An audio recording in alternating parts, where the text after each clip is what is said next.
Exodus chapter 20, verses 13 through 17.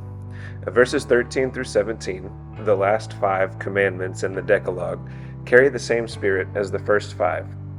Why does God instruct a society not to permit murder within its borders? A society in which people are permitted to kill one another without just cause cannot survive or prosper.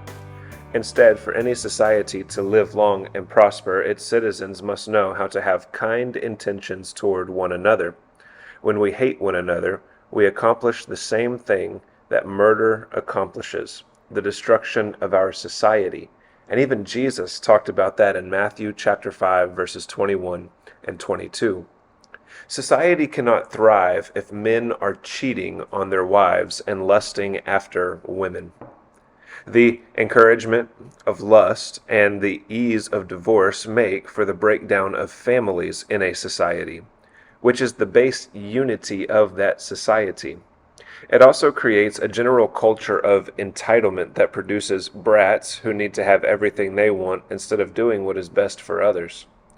When people are stealing what is not theirs by some kind of organized economy, society loses its order and people are doing what they think is best for themselves, even if others are hurt in the process.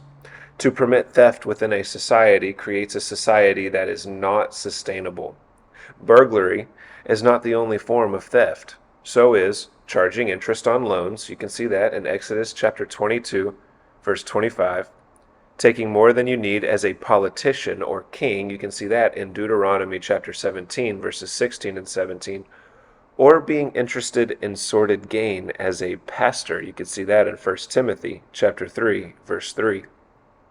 When people lie about others and want things their neighbors have, society cannot thrive. Being longevous or prosperous. Lying does not appeal to all forms of deception.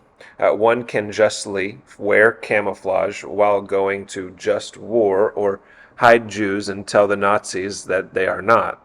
These are not bearing false witness. This command not to bear false witness is a command for us not to make someone else or ourselves out to be better or worse than we actually are. Don't cast others in a more negative light than they are, and don't think more highly of yourself than you ought to think. Don't lie on your resume.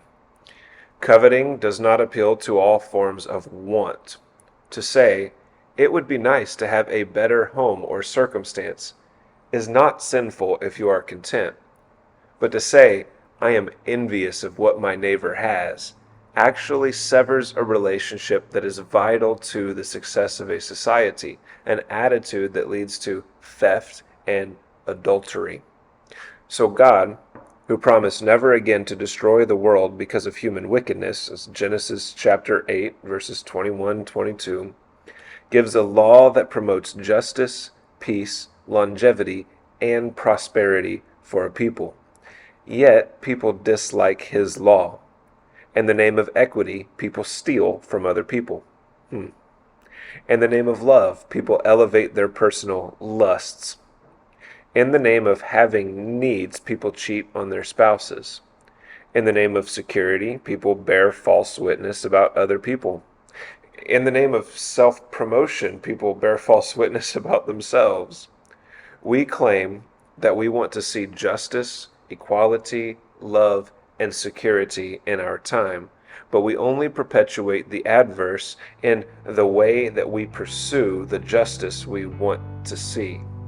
And instead of living lives to gain for ourselves, perhaps we should treasure the law of God. It was given for our good.